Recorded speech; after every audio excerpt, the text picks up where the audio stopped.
প্রথম আপনার এই নির্বাসিত জীবনে প্রথম একটা মিডিয়ার সাথে আপনি এতদিন আমাদের সাথে অডিওতে কথা বলেছেন, ভিডিওতে এসছেন, এর জন্য আপনাদেরকে অভিনন্দন। আপনাকে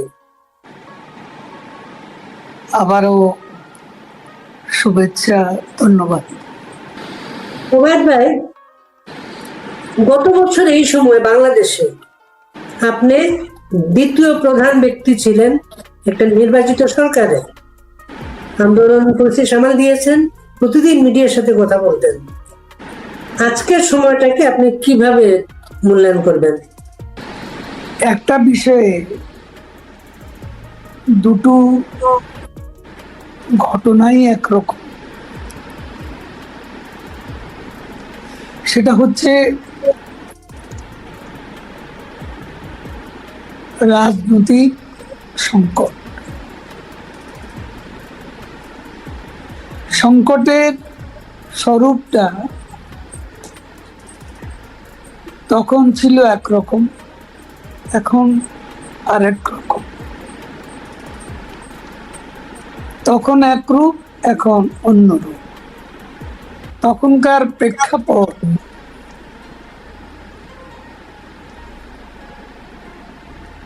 আর এখনকার প্রেক্ষাপট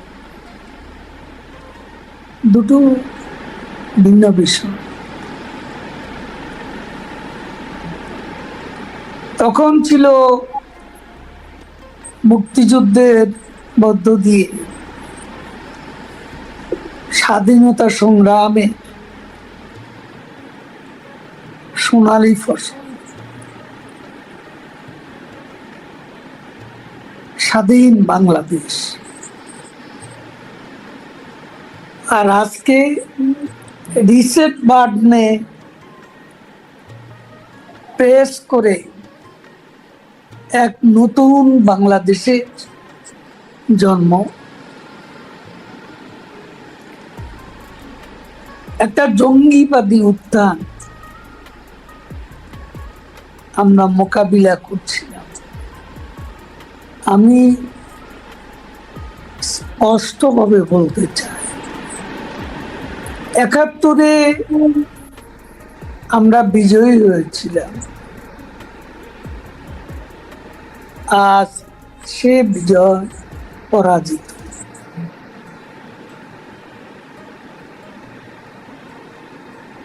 আমাদের মুক্তিযুদ্ধ পরাজিত। আমাদের জয় বাংলা রণধ্বনি পরাজিত। আমরা বিজয়ী হয়েছিলাম,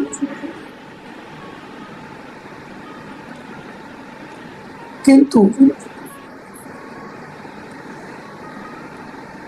এখন মনে মনে ভাবি এই বিজয়কে আমরা কতটা সংহত করতে পেরেছি।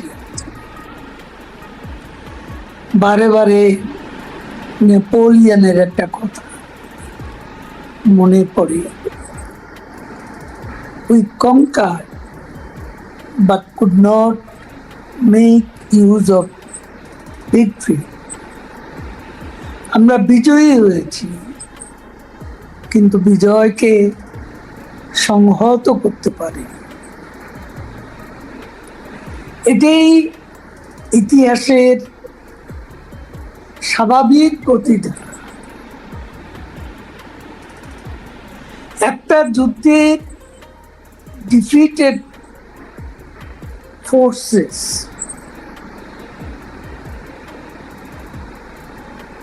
এই ফোর্সেস একটা সময় বিজয়ী যারা, তারা বিজয়কে কনসলিডেট করতে যদি ব্যর্থ,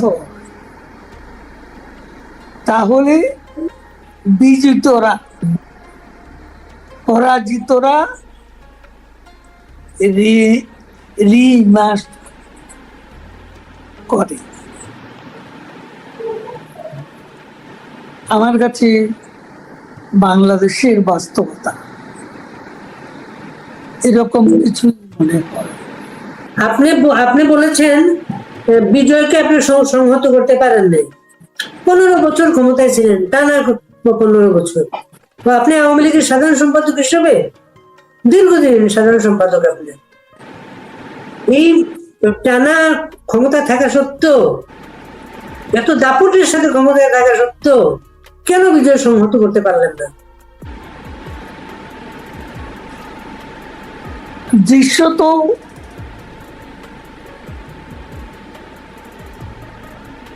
আমাদের নেত্রী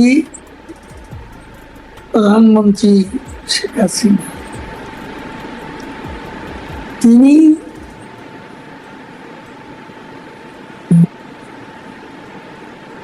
বিজয় সংহত করেছিলেন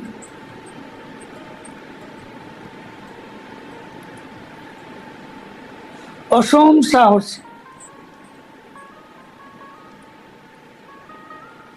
পরাজিত শক্তির বিরুদ্ধে, তাদের আদর্শ চেতনার বিরুদ্ধে, তাদের অপরাধের বিরুদ্ধে, যেমন যুদ্ধাপরাধীদের বিচার, মানবতা বিরোধী অপরাধীদের বিচার, এছাড়া অনেকগুলো জঙ্গি ঘাঁটিতে হামলা চালানো হয়েছিল, যেমন হলিয়াটিজেন, যেমন সিলেট, যেমন ঢাকার আশকোনা, আজিমপুর, ময়মনসিংহে রাস্তায় জঙ্গি হামলা প্রতিহত করা, এরকম অনেকগুলো কাজ দুঃসাধ্য সাধন করে সারা বিশ্বেই প্রশংসিত হয়েছিল জঙ্গিবাদ দমনে সফলতার জন্য প্রধানমন্ত্রী শেখ হাসিনা। কিন্তু একটা বিষয়, যেটা ওই পরাজিত শক্তির আন্ডারগ্রাউন্ড যে অ্যাক্টিভিটিস, সেই অ্যাক্টিভিটিস বিভিন্ন কারণে সেগুলো আমাদের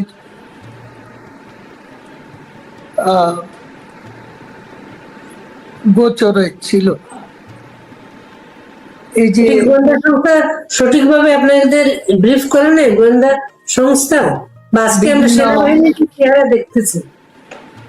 গোয়েন্দা সংস্থার রিপোর্টের উপরে ভিত্তি করে সব রিপোর্টই সঠিক তথ্য সরবরাহ করেছে, এমনকি উঁচু গলায় বলা যায় না।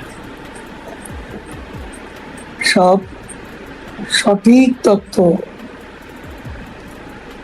সঠিক সময় যদি পাওয়া যেত, তাহলে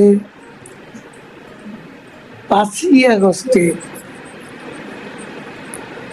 যে জঙ্গিবাদী উত্থান, এরকম উত্থান সে সময় সংগঠিত হতে নাও পারত। বাংলাদেশ সেনাবাহিনী কি আপনাদের বিক্রি করেছে?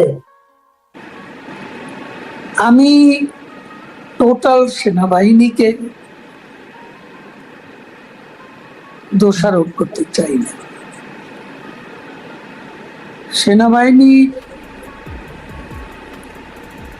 বিষয়টা আমরা গত 10-11 মাস ধরে আমাদের নেত্রী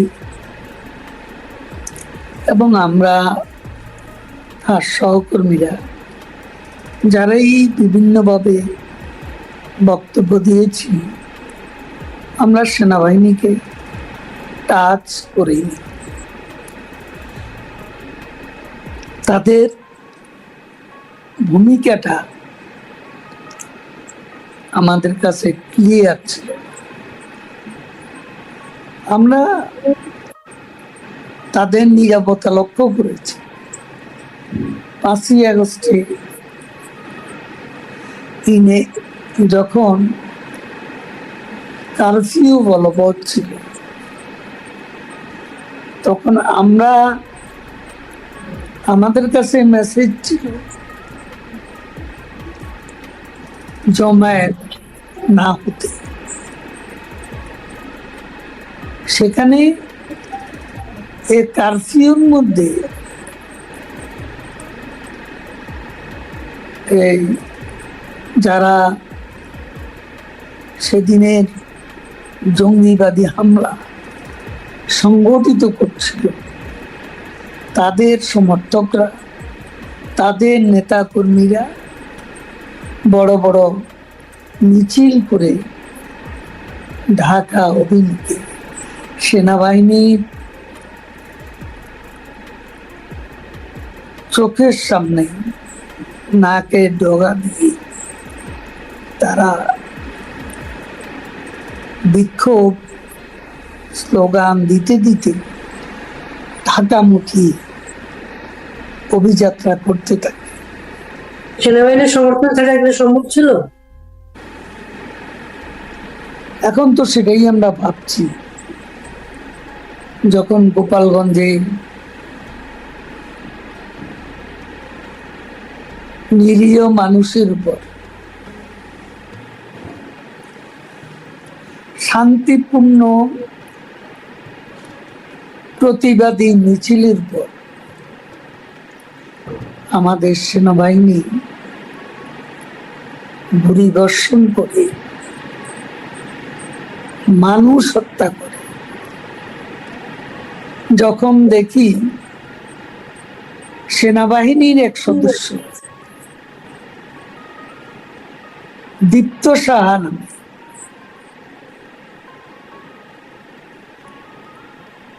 এক তরুণকে যুক্তরাষ্ট্রের জর্জ ফ্লয়েডকে যেমন করে বুটের তলায় তার গলা পিষ্ট করছিল, আর সে বলছিল আর্তনাদ করে, আই ক্যানট ব্রিথ। দীপ্ত সাহার গলায়, মুখে বাংলাদেশের একজন সেনা সদস্য এভাবে শ্বাসকষ্টের সৃষ্টি করেছিল, সেটা ভেবে আমরা অবাক, আমরা হতবাক। যখন আমরা দেখি যে সেনাবাহিনী মাস্তানির জন্য, গুন্ডামির জন্য, সন্ত্রাসের কারণে, চাঁদাবাজির কারণে ইতিমধ্যে কুখ্যাত ইউনূসের তল্পিবাহক সদ্য গঠিত এনসিপির নেতাদের পাহারাদার হয়। যখন দেখি সেনাবাহিনীর কনভয় মধ্যে তাদের আশ্রয় দিয়ে পলায়নে সাহায্য করা হয়, সেনাবাহিনীর এ দায়িত্ববিহীন, তাদের নিয়ম কানুনের মধ্যে পড়ে। তারপর আবার দেখলাম এই যে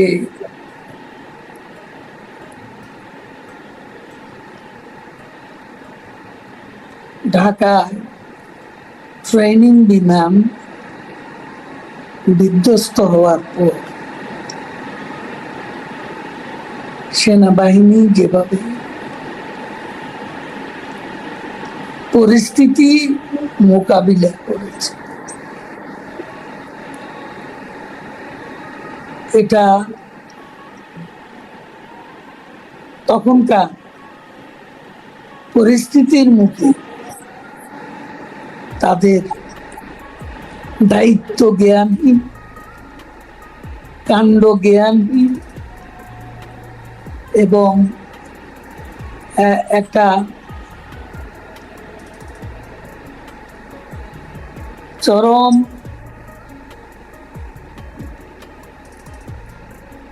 একটা হিংসাত্মক পরিস্থিতি সৃষ্টি করতে তাদের অহংবোধের যে প্রকাশ ঘটেছে সেটাও ক্ষমা করার মতো কিছু না। গোপালগঞ্জে মানুষ যেভাবে রুখে দাঁড়িয়েছে, মাইলস্টোন স্কুলের ঘটনার পরে ছাত্ররা যেভাবে রুখে দাঁড়িয়েছে, আপনি আওয়ামী লীগের দ্বিতীয় প্রধান নেতা, আপনার নোয়াখালীর অবস্থা তো খুবই করুণ। আপনি এত বড় নেতা ছিলেন, বারবার ইলেকশনে যে পাশ করে আসছিলেন, আপনার সেই কর্মী বাহিনী গেল কোথায়? যখন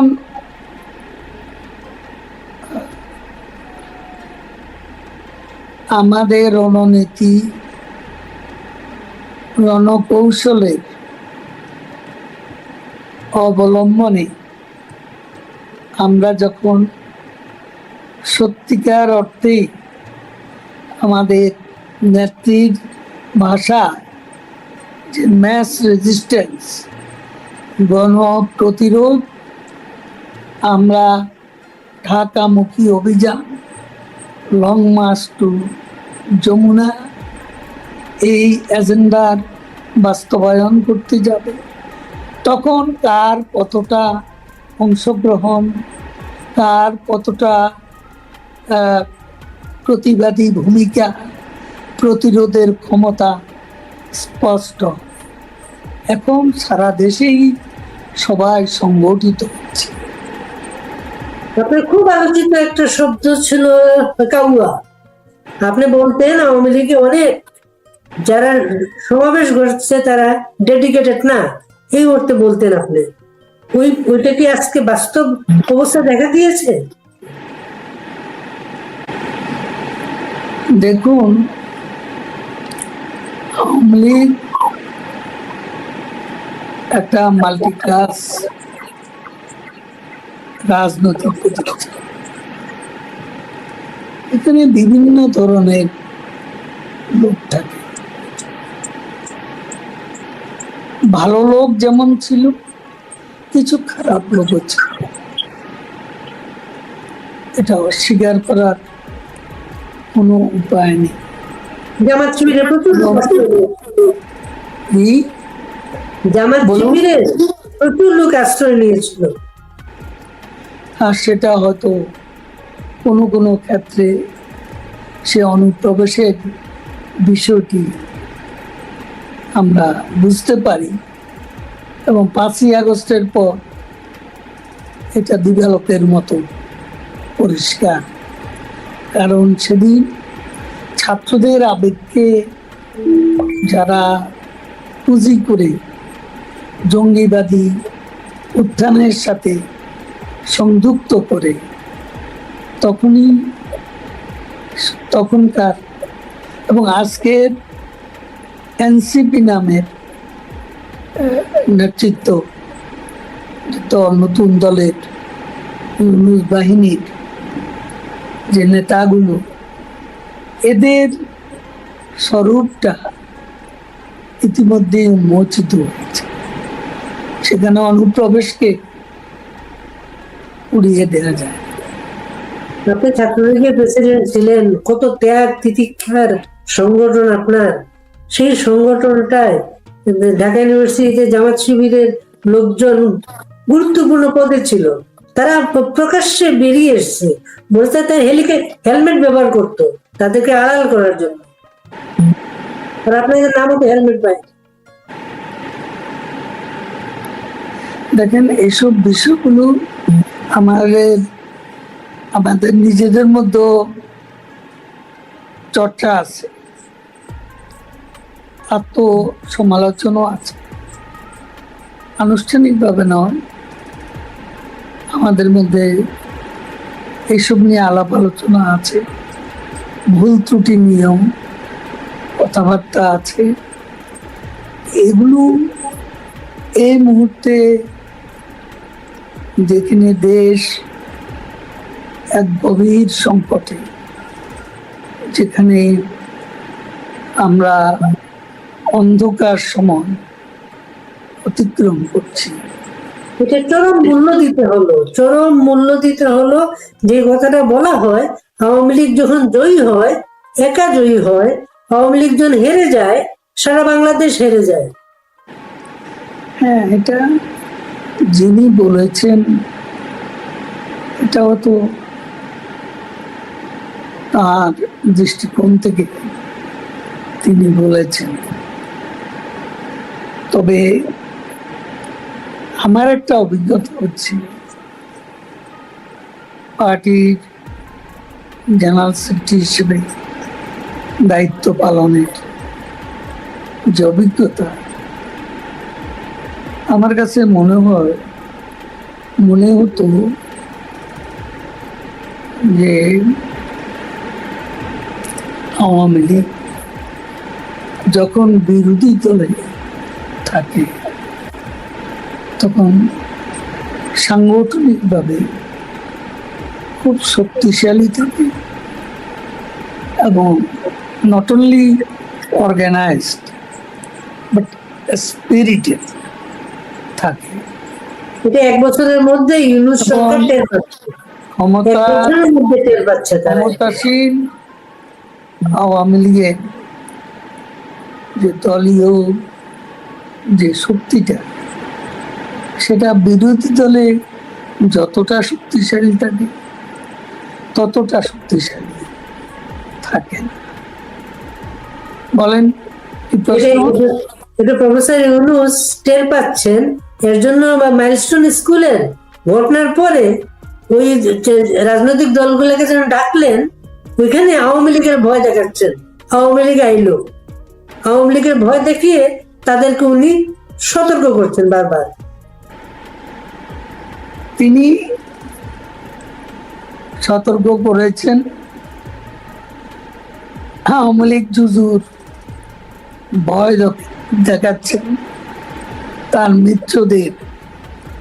তার মানে আওয়ামী লীগ আবারও গত কয়েক মাসে জানান দিচ্ছে আওয়ামী লীগ আছে, আওয়ামী লীগ থাকবে।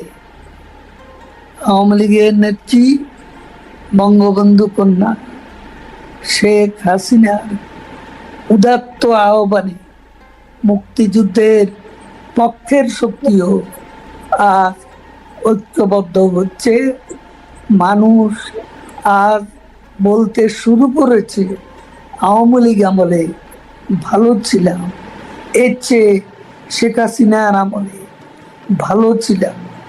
এই যে একটা বোধোদয় মানুষের মাঝে সৃষ্টি হয়েছে, এটা কি নোবেল বিজয়ী ইউনূস সাহেব টের পাচ্ছেন না? তার সাঙ্গপাঙ্গরা কি বুঝতে পারছেন না? জাগরণ, একটা নব জাগরণ সারা বাংলাদেশে সৃষ্টি হয়েছে। আপনি আওয়ামী লীগের সাধারণ সম্পাদক হিসাবে প্রতিদিন একটা ব্রিফিং করতেন, সাধারণ সম্পাদক হিসাবে। ওই ব্রিফিং এ আপনি ইউনূস সাহেব নিয়েও কথা বলতেন, আর তারেক রহমানকে সব সময় পলাতক হিসাবে ব্যঙ্গ করতেন। আজকে কি আপনি তারেক রহমানের জায়গায় চলে গিয়েছেন? দেখুন, তারেক রহমান একটা সময় 1/11 2006-07 দিকে, সম্ভবত 2007 সাত 2007 আর রাজনীতি করব না, এই মুসলেকা দিয়ে লন্ডনে চলে গিয়েছে। তারপর তিনি কি আর 7-এর পর 25 এর মধ্যে তিনি কি ফিরে এসেছেন? আমরা তো মুসলেকা দিয়ে রাজনীতি ছেড়ে দিইনি। এখন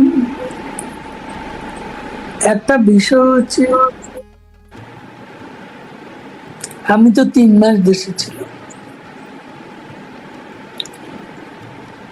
কিন্তু আপনারা জানেন আমি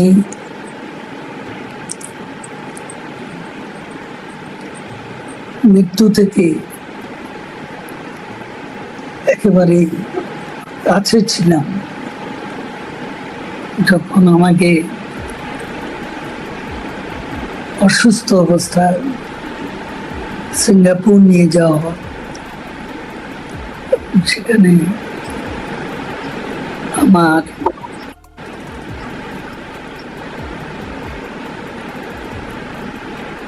মেজর অপারেশন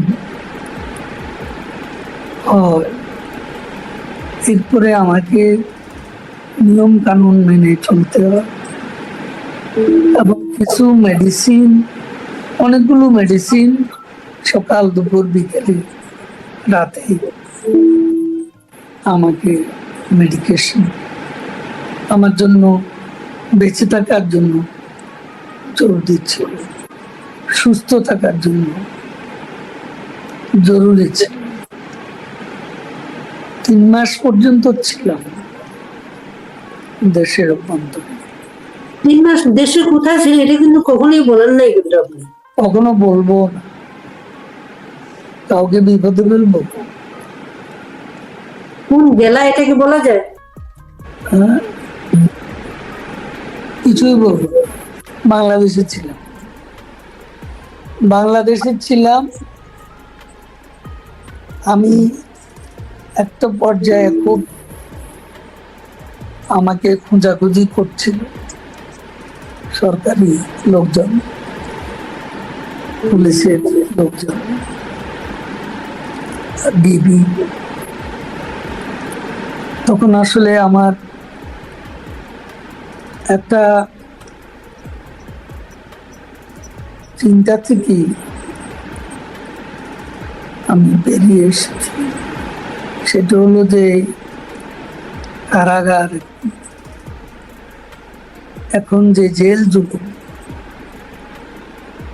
যেভাবে অ্যারেস্ট করে রিমান্ডের ছড়াছড়ি, তারপর কারাগারে আরেক মানবেতর জীবন, আমার শারীরিক অবস্থার কারণে আমাকে কে ওষুধ খাওয়াবে, এরও তো কোনো নিশ্চয়তা ছিল। তো আমি খুব চিন্তা ভাবনা করেই নিরাবস্থানে চলে এসেছি। যারা কারাগারে আছেন এখন, যারা অনেক মানবতর জীবনযাপন করছেন, আদালতে তাদের উপর হামলা করা হয়, আপনার সহকর্মীদের উপরে যে হামলাগুলা যখন দেখেন, যখন প্রিজন সেলে তাদেরকে দেখেন, তখন আওয়ামী লীগের সাধারণ সম্পাদক ওবায়দুল কাদেরের মনে কি প্রতিক্রিয়া তৈরি হয়? জেল তো আমার জীবনে নতুন নয়, আমি 1/11 জেল দেখেছি, 1.5 বছর কারাগারে ছিলাম। আমি বঙ্গবন্ধু হত্যা উত্তর বাংলাদেশে জিয়াউর রহমানের কারাগারে ছিলাম, বারে বারে রিমান্ডে গেছি, 2.5 বছর একসঙ্গে জেল কেটেছি। এ জীবনে মোট 4 বছর আমিও কারাগারে ছিলাম। কারাগার কি সেটা আমাকে কেউ চেনাতে হবে না। আর এ সরকারের আমলে যে কারাগার, সেটা আগের যে কোনো সময় চাইতে নিষ্ঠুরতম অভিজ্ঞতা। যারা আছে তাদেরকে কিভাবে অপমান, অসম্মানের মধ্য দিয়ে দিন অতিবাহিত করতে হবে, সে খবর তো আমরা জানি। আপনারা আপনাদের বাদ দিয়ে বাংলাদেশের রাজনৈতিক ঐক্যমুক্ত করা হচ্ছে। আলী রিয়াজের কমিটি প্রতিদিন সবার সাথে বসছেন এবং নতুন ভবিষ্যৎ বাংলাদেশের রাজনীতি ঠিক করছেন। সেখানে আওয়ামী লীগ মাইনাস। এই রাজনীতি ভবিষ্যৎ কি দেখেন আপনি?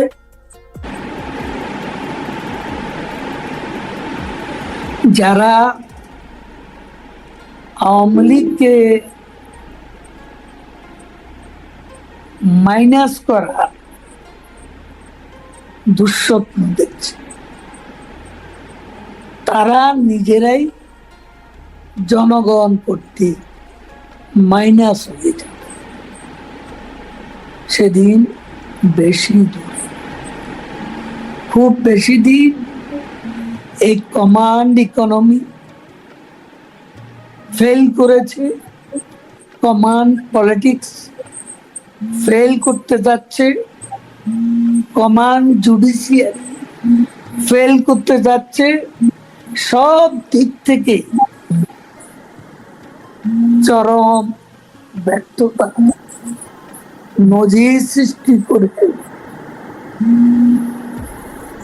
ইউনুস দমকে বিতাড়িত হতে সেদিন বেশি দূরে। দেশে কি খুব তাড়াতাড়ি নির্বাচন দেখেন? নির্বাচন কি হচ্ছে মনে হয়? নির্বাচন এই দেশে কবে হবে কেউ জানে না। নির্বাচন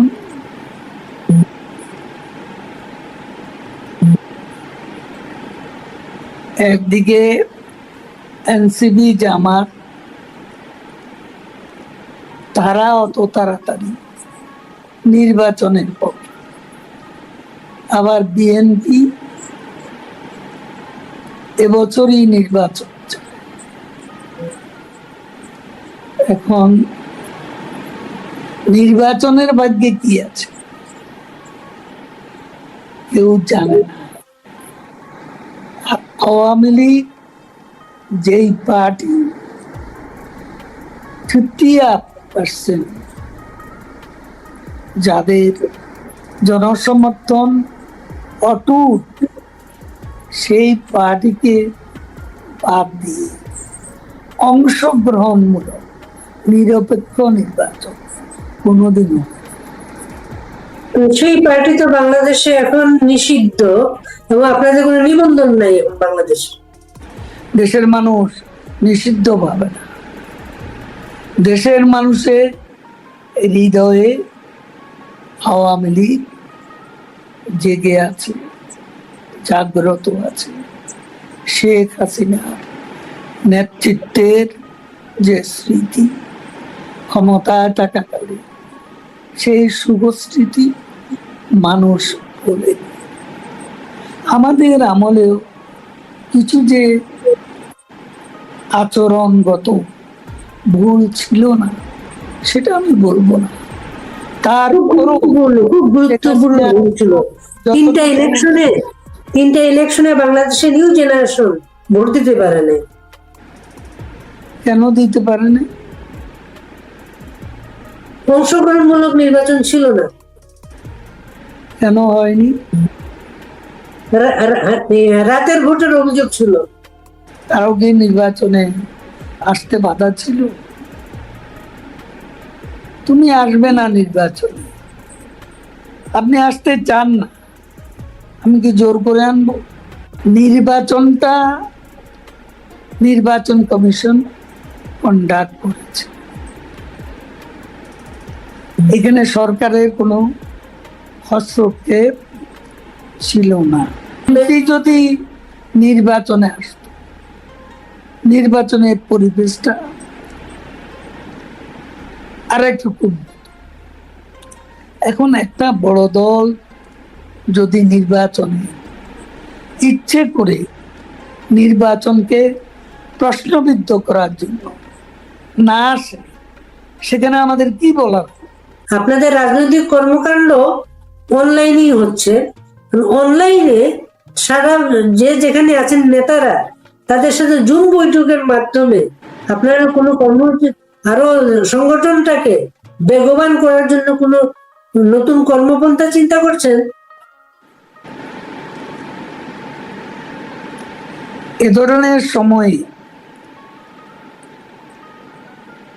যেভাবে রণকৌশল থাকে, আমরা সেভাবেই সংগঠিত হচ্ছি আমাদের নেত্রী শেখ হাসিনার নির্দেশে। ওনার সাথে কি আপনার কথা হয়? আমি নিয়মিত কথা বলে তাকে বিরক্ত করতে কখনো চাইনি, এখনো চাই না। আমার যখন প্রয়োজন হয়, মাঝে মধ্যে কোনো কিছু জরুরি মনে হলে আমি তার সঙ্গে অবশ্যই কথা বলি। কর্মীদের উদ্দেশ্যে আমাদের নেত্রী নির্দেশ দিচ্ছেন, সেটাই আমার সেই রণনীতি, রণকৌশল অবলম্বন যাতে হয়, কর্মীরা যাতে নেত্রী নির্দেশ মতো নিজেদেরকে সংগঠিত রাখে, সংগঠিত হয়, সেটাই আমার বক্তব্য। আমরা জানি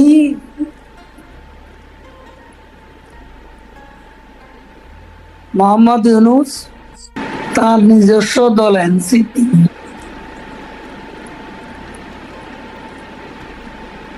জামাত সহ ইসলামপন্থী জঙ্গিবাদী কয়েকটি দল, বিএনপি, তাদের they are on different pages, but they are on the same page against Awami League. Refine Awami লীগের কথা মাঝখানে এসেছিল, রিফাইন আওয়ামী লীগের কোনো সায় শব্দ পাওয়া যাচ্ছে না এখন। এই ধরনের আওয়ামী লীগ অতীত অনেকে চেষ্টা করেছে এ ধরনের হাইপেন আওয়ামী লীগ করার জন্য। এই চেষ্টা সফল হবে এটা আমরা বিশ্বাস করি। আওয়ামী লীগ সভাপতি আমাকে 3 বার জেনারেল সেক্রেটারির দায়িত্ব দিয়েছে। এত বড় দায়িত্ব স্বাধীনতার পর আর কারো ভাগ্যে জোটেনি। এটা তো সত্য, এটা খুবই সত্য থাকতে পারে। আমি সম্পূর্ণ সফল দাবি করি না, আমারও ব্যর্থতা আছে, ভুল আছে, সময় মতো সব। কিন্তু আপনার সভাপতি, সাধারণ সম্পাদক প্রতিদিন কথা হয় বা মত বিনিময় হয়, এমন কোনো প্রমাণ কারো কাছে নেই। এর জন্যই প্রশ্নগুলো আসে। সবসময় ওনার সাথে অনেকেই কথা বলেন, কিন্তু এবং উনি তো প্রতিদিনই প্রায় ভার্চুয়ালি আমাদের অনলাইন প্ল্যাটফর্ম গুলাতে যুক্ত। তো সারা দেশের কর্মীরা আপনার তিনি শুধু বলেন না, আপনার গ্রাসরুট লেভেলের কর্মীদের সাথে কথা হয় ওনার প্রতিদিন। ও কর্মীদের কথাই শোনেন, তিনি শোনেন। আমাকে কোনো কোনো তৃণমূলের কর্মী এ কথাও বলেছে, সে অত যুবলীগ, ছাত্রলীগ বা স্বেচ্ছাসেবক নয়। সামান্য একজন কর্মী, ছোটখাটো পদ, যে নেত্রীর সাথে 3 বার, কেউ বলে 4 বার, কেউ বলে 5 বার কথা হয়েছে। তাহলে অবস্থাটা বুঝেন। উনি তো দলটাকে টেনে তুলেছেন আবার একা একা।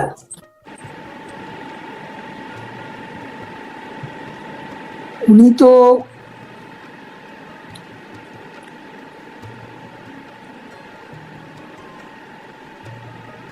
উনি আসলে পারেন এই বয়সেও তার গতি অ্যারাবিয়ান হর্সে, সত্যি বলতে। আপনাকে অনেক ধন্যবাদ ওবায়দুল কাদের ভাই। আপনি